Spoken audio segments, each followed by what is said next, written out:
Hello, everyone, and welcome to episode 3 of Up in the Clouds.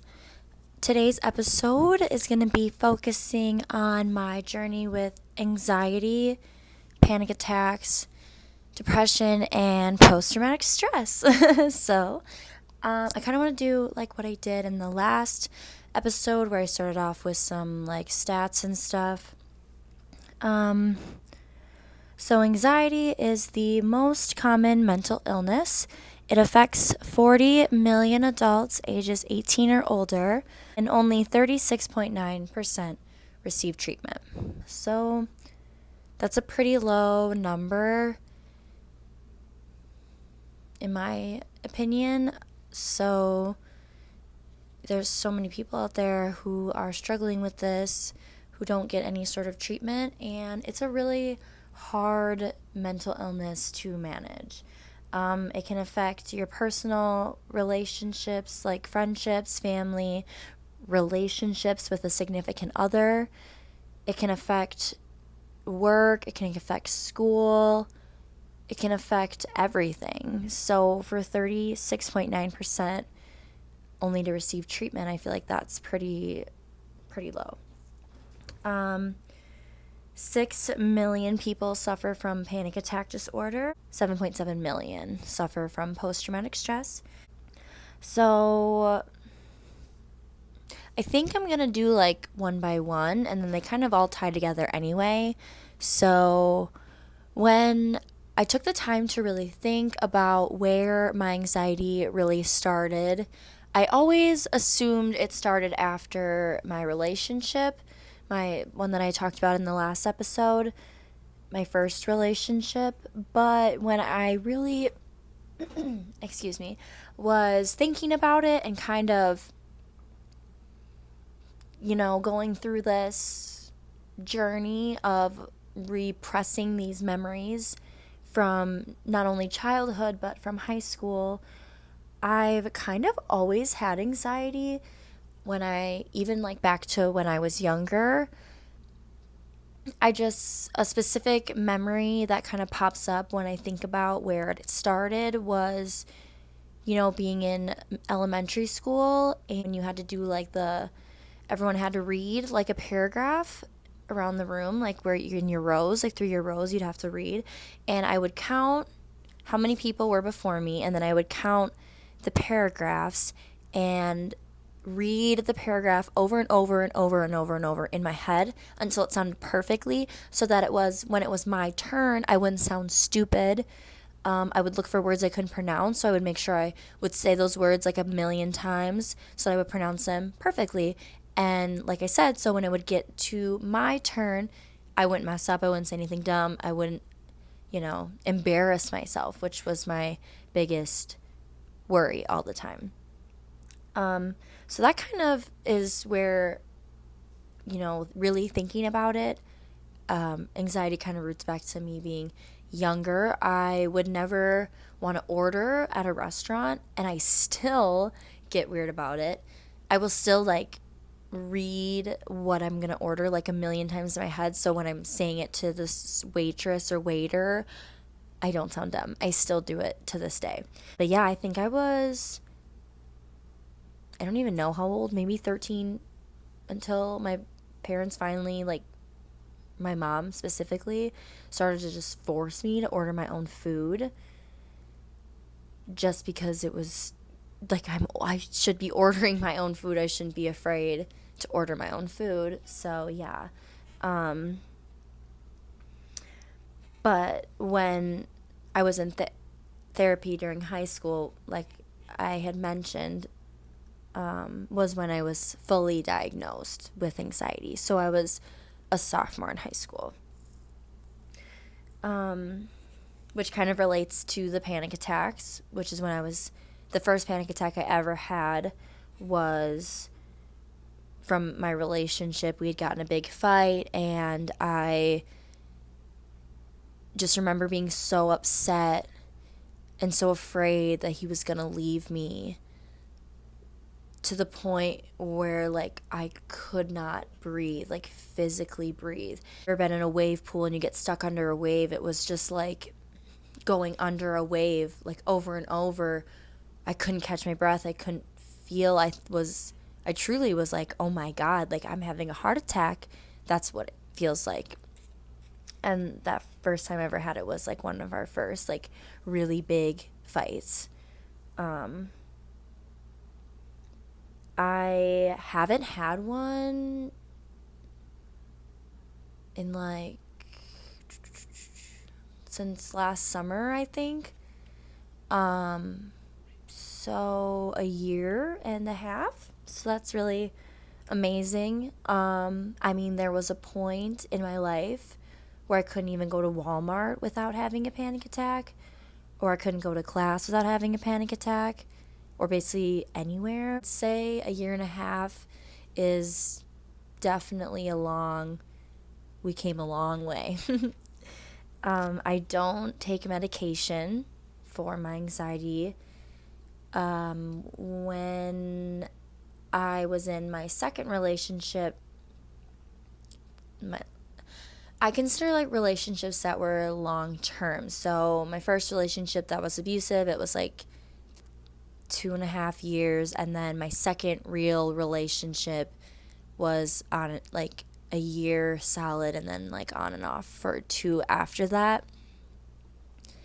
And that's when I started taking medication, was around my second relationship, which was my freshman year of college. I started college when I was 19, almost 20. So January, I was 19, but April I turned 20, if that makes, can I give you an idea? And I started taking medication, and they put me on Zoloft for just my overall anxiety, and then Xanax for anxiety attacks. So dumb to put a 19-year-old on Xanax in college. I just don't really know what the thought process. I don't think there was. I just think they were like, here you go. Good luck. Don't mix with alcohol, but you know this bitch is going to. Like, what? I had a really bad reaction to the Zoloft.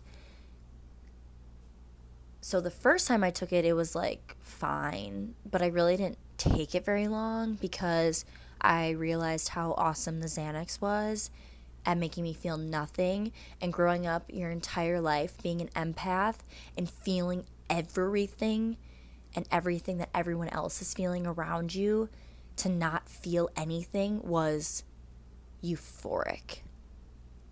I was obsessed. I was like, this is amazing.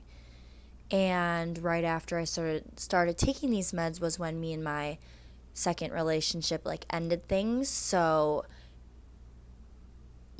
I was in a very dark place. I was like, yes, this makes me feel nothing. Fuck this other med. This med doesn't do shit. I didn't feel like my sertraline was doing anything, but I didn't take it long enough, I don't think, for it to build up. Because now working as a pharmacy tech, it actually takes like 3 to 4 weeks for it to really like do anything. Whereas Xanax is pretty like instant. So I just said fuck it to that stuff and started taking the Xanax. And when I started the sertraline the second time around, a few months later, and I was actually taking it regularly, I actually had a really bad reaction to it called serotonin syndrome, which basically your body kind of mimics like flu-like symptoms, and it almost feels like you get these like headaches or these migraines, and you feel these like zaps in your brain. Like it literally feels like someone's electrocuting your brain. And it would happen at the weirdest times. Like I would be at work and I would like happen to look up at the, like, we have really fluorescent lights at work, and I would have to like look up at the light, and I would just like feel like the light was like going in my brain, and then I would get these horrible headaches, and I couldn't eat, I couldn't sleep, food had no taste. It was just bland, so I didn't even want to eat because it was just gross.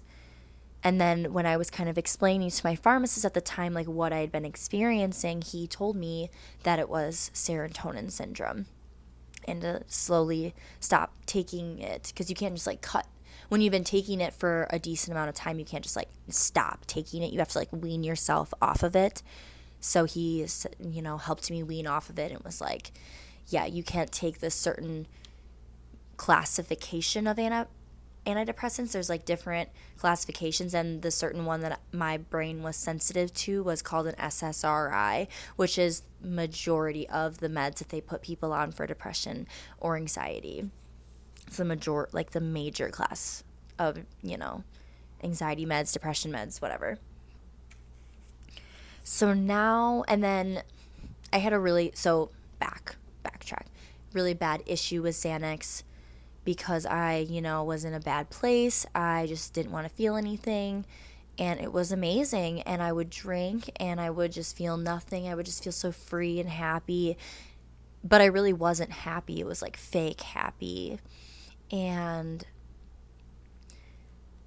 I realized I had a problem with it when I was at one of the bars one night and I was, very blacked out from, which that's what happens. You don't even need to take that much and you'll completely black out if you drink.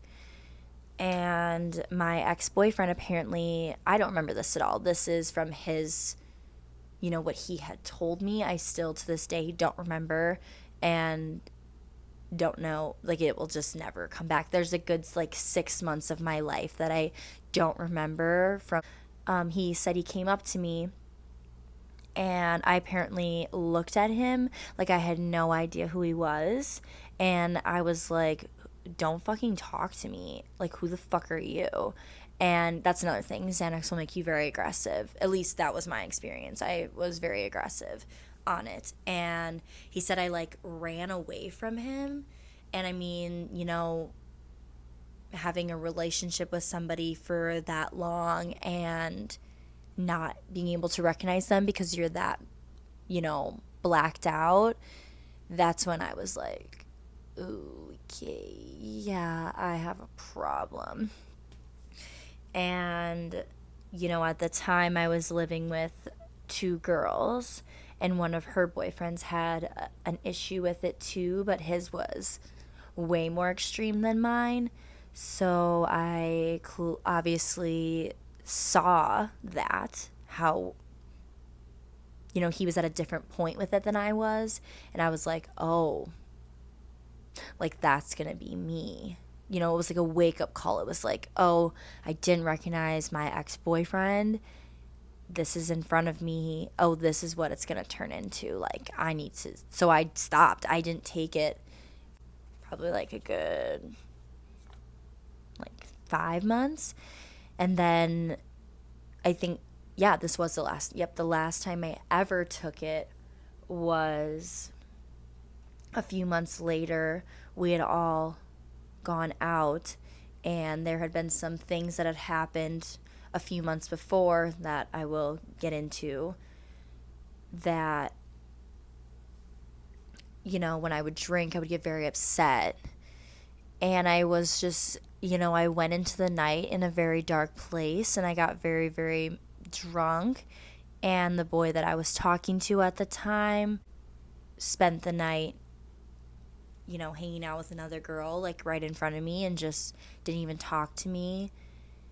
And we were like dating.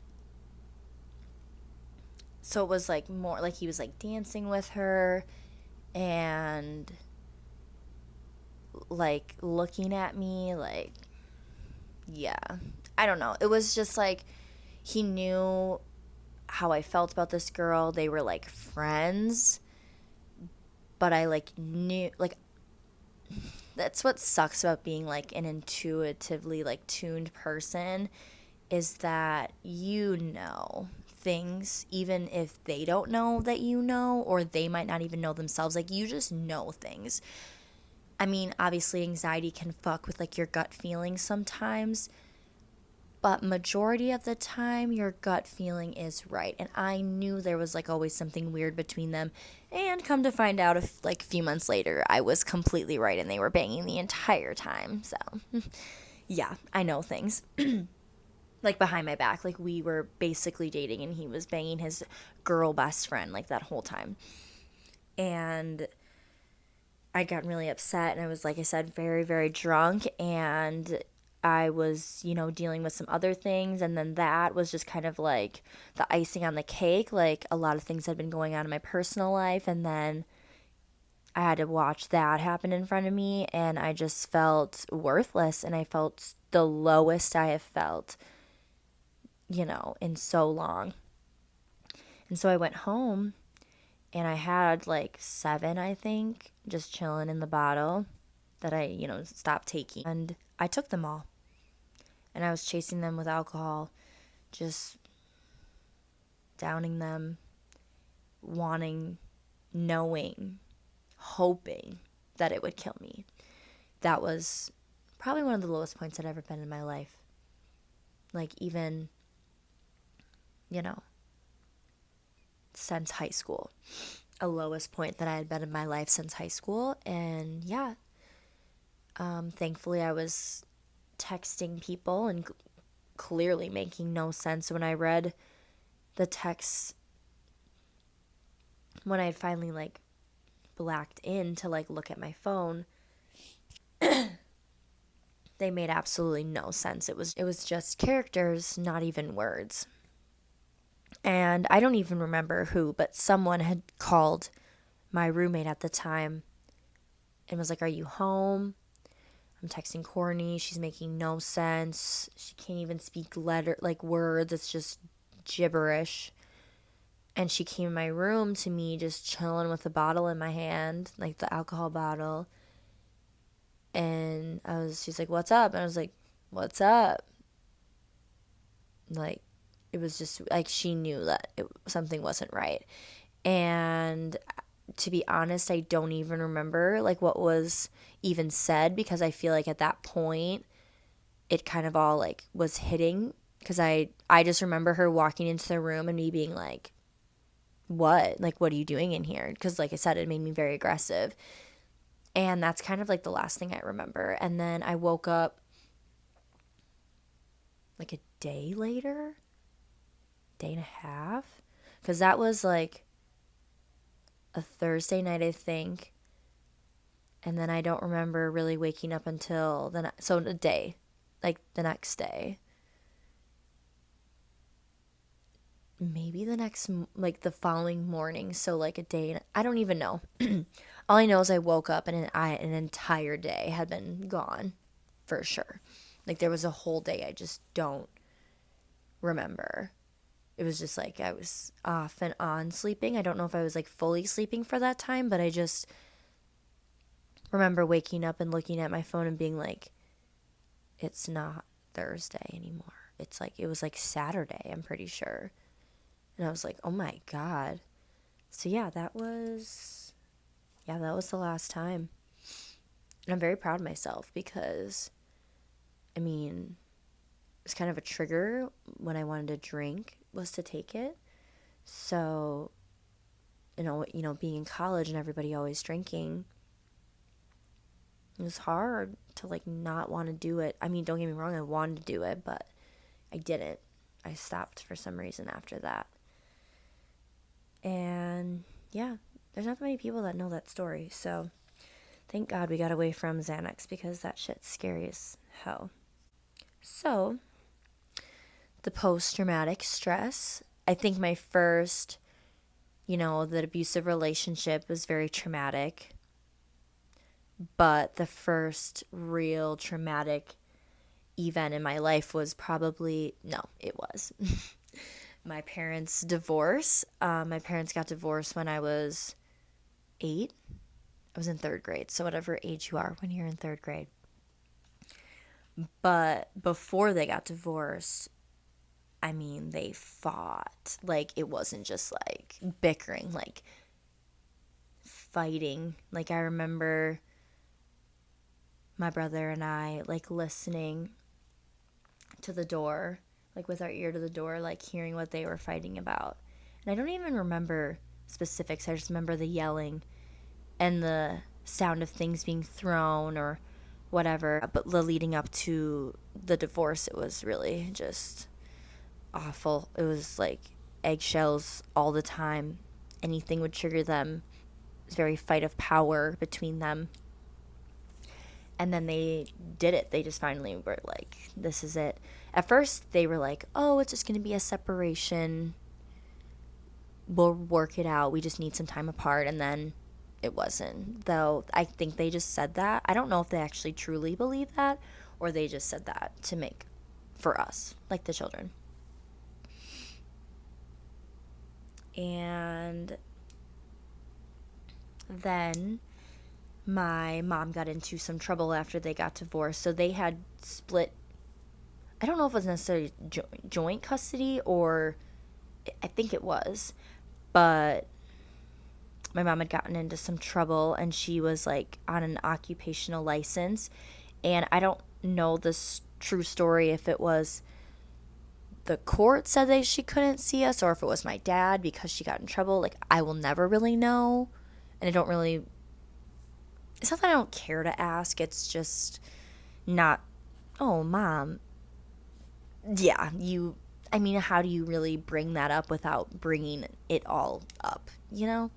And I just remember I didn't see her for a very long time. Me and my brother didn't see her. And my dad telling us that she didn't love us, she left us, she didn't care about us, that she was on to her new life and we never mattered to her.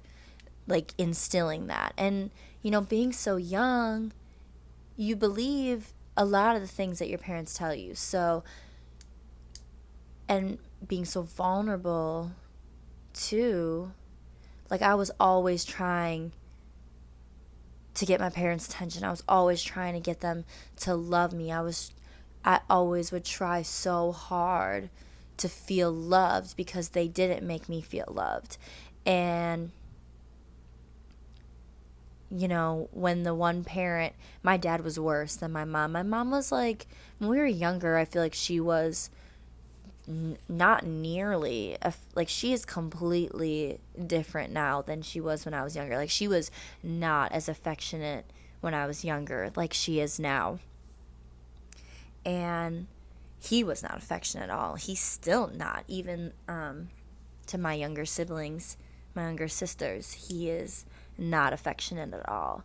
So being stuck with the one parent who's the least affectionate, and they're telling you that the one that you thought loved you more doesn't love you, doesn't care about you, left you. That was heartbreaking. And he moved on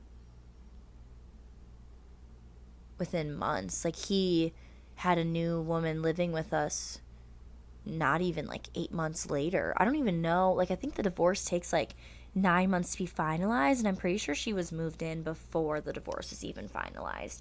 But like I said, I was in 4th grade, so like 3rd grade when they got divorced, 4th grade when he was like with a new woman. So I don't necessarily remember everything, and I keep looking to the sky because I'm digging out all these memories that I don't think about and I don't like to think about. So, so that's kind of where, like, a first, like, traumatic event from post-traumatic stress, and I feel like it affects it used to. It doesn't anymore. It used to affect my relationships because I'd always, I would date boys that I necessarily wasn't even, I don't want to, it sounds really bad. Like, I would find boys that liked me more than I liked them because I liked that feeling of being loved in a way that, and loving, it sounds so toxic. Oh my God, I hate saying this. I would find that where they would like me more, so I felt in control. So I felt in control of the love, and not necessarily in control of them, but in control of the love in a way that I didn't have growing up. Like I was always fighting for attention, and I would find people that I wouldn't have to fight for their attention, but they didn't, they didn't spark my soul. They didn't set it on fire. They didn't, you know, and I've come to realize that now, that it's worth waiting for that person that does set your soul on fire. But yeah, so I want to have a whole episode about my evolution with relationships, because I feel like I've come so far than the person that I was even a few years ago. So maybe the next one, maybe relationship 4. I have like 8 episodes written out, but I don't necessarily have them in an order that I want. So maybe that'll be the next one. So that was kind of like my first experience with anything really like traumatic, and bringing like post-traumatic, into my life, because it affects me still now, and affects me, in other ways now. Obviously an abusive ex, that was pretty, traumatic, and pretty brought on a lot of like stress and triggers, and I still get triggered to this day. Like I get very like if I see my friends in relationships that I feel are controlling or abusive, I get very defensive and very triggered. Yeah, so I feel like that's just a reaction, and obviously being bullied is very traumatic, and, being on eggshells, and just that feeling of, always want to impress people, don't like you, and I'm so glad I'm just not that person now anymore. The third really when I actually got diagnosed with post-traumatic stress was after my roommate had been murdered. Yeah. That happened in January of 2017. I don't want to talk about it a lot right now, because I want to have an entire episode, because she deserves an entire episode.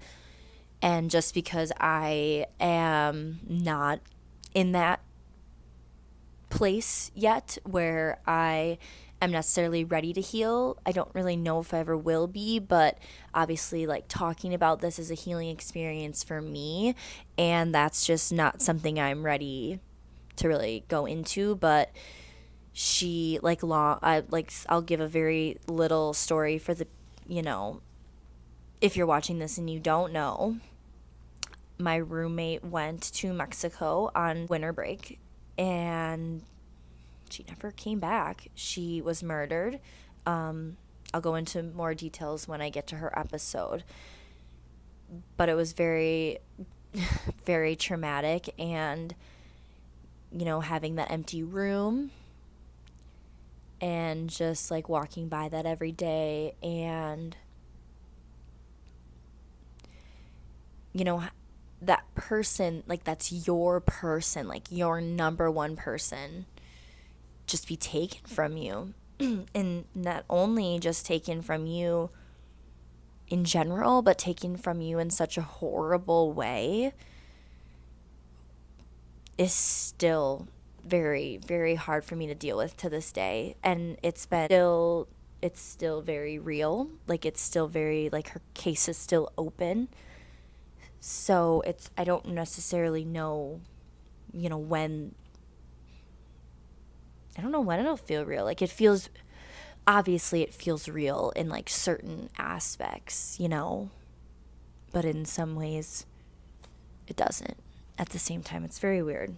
Like a lot of things have happened since that had happened, but I also can remember it like it was yesterday, like being with her, and, I don't know. So yeah, that was kind of like when I went to therapy, when I was having those really bad panic attacks, and I couldn't go to class, I couldn't go to work. And a lot of it was related to that, and feeling unsafe everywhere I went. And that was all from like the stress of like what had happened to her, just just feeling so unsafe everywhere. I felt unsafe in Walmart. I felt unsafe walking to class. I felt unsafe in class. I felt unsafe at work. I didn't feel safe anywhere. And it was just like triggering these panic attacks and this anxiety, this overwhelming anxiety. And yeah, I started going to therapy, and that's when I was like really officially diagnosed with post traumatic stress. So now that we got the backstory, that was a lot of unloading and a lot of information. So, I do apologize if any of this is triggering to other people or, you know, anything. Like, I just, I don't know. How I'm doing today, like I said earlier, I haven't had a panic attack in like a year and a half. So I would say that's pretty amazing. Um, my depression only really gets bad like in this weird time that goes from summer to fall makes me really happy. So I would say like fall to winter. I get really it's a very hard time for me because I love being outside and I love like going on walks and runs and just being in nature, like swimming, and you can't really do that in the winter in Wisconsin. And so I get really sad because I can't kind of like higher my vibration again and reconnect in nature. And it's not fun to be outside. It's so cold, and I need to move somewhere that either the winters aren't that bad or they don't have winters at all, because that's really the only thing that kind of triggers my depression is that obviously I haven't, like a few months ago, I was in a really dark place mentally, in my head. I was very suicidal, and that was brought on by like a fight I had with my dad. And I was just in a very dark place for a very, a hot minute. And I got to this place where I was like, I don't want to feel this way anymore. And, I turned it around. Long story short, I started on this spiritual awakening, this journey brought on by things that, and I've really, I meditate. I do like daily like stretches and like listen to like healing frequencies and feeling hurts music, healing like manifestation hurts, like love hurts, like listen to different types of hurts music, and I fall asleep to it. And like I said, I've been meditating, and I'm just wow, like hello to my past, goodbye, like so good. And I love it. Like I love the way I feel. Doing this is hard. It's still very hard because I'm bringing up things, I'm thinking about things, I'm bringing up all these past emotions to try to heal that I've repressed for so long and not healed from for so long, that I definitely have weak moments. I had a really weak moment the other weekend brought on by drinking, and I came home and just cried for no reason. And it was just my ego messing with me because I know that I'm not that girl anymore, but my ego doesn't want to let that, like my bad past doesn't want to let that go. So it's like festering these negative energies back into my life that I'm trying so hard to heal from and push away. And it's still a fight to this day. I am doing so good, but I still have moments of weakness. I still have times where I'm like, what am I doing? I just graduated. I don't necessarily know what I want to do now. And I'm just kind of finding myself. But meditating has made such a difference in my life, and being on this journey. And, you know, really, it all kind of started after talking to a medium. I went to a medium to talk to Abby. That's my best friend. And that's kind of where my spiritual journey began. Like, a lot of things were happening to me from her, and I was getting a lot from her, like, all the time. And that's where I kind of got really into, like, spirituality stuff and, like, angels and angel numbers. Like, I was seeing certain numbers all the time. And I, got this book from the medium lady that I used to go to, and it was all about angel numbers, and I got really into it. And then I stopped for a while, and then something happened along my journey, and I found this confidence in myself that I, never had before. And it was kind of awesome. It's incredible. It's an amazing feeling to be here from where I was even 6 months ago, 6 months ago, I would drive my car and think of all these different ways that I could crash my car and that I would be dead. Like, that's so dark and scary, and I'm so sorry. Like, I am saying this to heal from it, and, putting out my story to help other people. I hope that it does. So honestly, if you're, my biggest thing is, if you don't want to take medications and you want to kind of heal yourself from within, I highly, highly recommend getting into meditating and the law of attraction and manifesting, and just kind of reading about that stuff, and, like, even astrology and just anything spiritual, because that, that stuff is so healing, and it higher your vibration. And the vibration that you set is the vibration you bring. And I'm to this point where I'm vibrating so high that my energy is rejecting people that I used to be so close with, because they just have energy that doesn't clash with mine, and they're so negative, and so, I just don't vibrate with them anymore. Like, I feel like I have a very small circle. Like, I feel like I know a lot, like, not a lot of people, but I feel like I know a good amount of people. But when it comes to, like, the people that I'm closest to, I feel like that number is very small, and I feel like that's okay, because sadly, like, not a lot of people are good. And that's the one thing I've been gifted with, is to be able to tell that. I sometimes get blinded. Like, I was very blinded for a few months in this relationship that I was in. He dimmed my light so much, and I didn't even realize it. He just made me so unconfident. I always felt like I was trying to impress him and compete for him.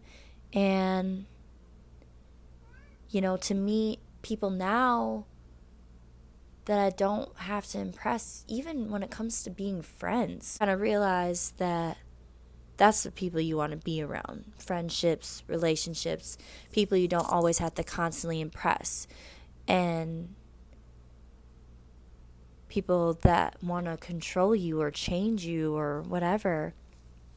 He, wasn't into the same music I was into. He didn't like certain things, that I would do, and would always be like, oh, I want to change that. I want to change that about you. And, I know that there's a person out there that doesn't want to change me, and that will love me for who I am, and someone that I don't have to compete for and always try to impress, because they will be impressed by me. They are impressed by me. And that's, like, where a lot of my confidence and insecurity was coming from, was being in this one-sided relationship of me always trying to impress him, but he was never doing anything to impress me. And then, coming across people a person, meeting people, a person that you don't have to impress, and you're like, oh, so this is how it's supposed to be, you know? I feel like I got very off topic, so I'm sorry, but it all kind of relates, you know? Like, definitely your relationships, your friendships, those all affect how you vibrate and where your vibe is and where your head's at and stuff. And it really truly makes such a difference. So, back to my main point. You know, meditating helps so much. Like, it's very difficult, I'm not gonna lie. It's very hard, especially with an overactive, overthinking brain. It's very hard to sit there and not think, but just kind of putting on healing music and relaxation music and just sitting there and only thinking positive things. And I have like a manifesting notebook, and I just kind of, while I'm meditating, will think about all the things I want differently in my life, or things that I don't know. I just get like, you just call upon like your angels and your spirit guides and like your highest, to help you be the highest version of yourself. And I feel like I am the highest version of myself that I've ever been. And I owe that to meditating and my angels and my spirit guides. I really do, because they have guided me on this journey and helped me push people away that weren't good for me and bring people that are good for me, and bring in friendships and push away friendships, and bring in boys and push away boys. And it's crazy when, you kind of put it all up to the universe and just kind of, I don't want to be like not care, but not care, and just truly fake it until you make it, basically. And then you will make it and you will be best. Like, I just faked being happy. I faked being positive. I was like pushing away all these negative thoughts and not letting myself overthink and trying to rewire my brain. And I did it. I don't overthink as much as I used to. I don't really let anxiety win. I'll just be like, not today, Satan. No, you. Yeah, I just feel like meditating, highly, highly, highly recommended for anyone struggling with anxiety. And you want to do something about it that's not necessarily medication. Again, thank you for listening. Thank you for taking the time. Thank you to people who've watched and reached out to me. It means the world, knowing that this is like getting positive feedback. It truly means more than I can ever explain, because I'm vibrating so high and I'm healing, and I just want to help other people too. That's what I really hope from all this. So if you have anxiety, depression, post-traumatic stress, panic attacks, you overthink anything, like, I want to be a person that you feel like you can reach out to. And it will mean the world to me to help other people, because that's all I want to do, Yeah, so thanks again for listening. If you like this video, please leave a comment, share it with people that you think might even, benefit, and tell your friends. Have them reach out to me if they need someone to talk to. If you feel like you can't help, that's the biggest thing, is finding people that can help you. And necessarily, sometimes it's easier to talk to somebody you don't know than someone you do know. So I want to be that person for people. So thank you for watching. You guys are my angels. I love you all so much. And thank you again. I hope you have a beautiful week. I'll see you next week.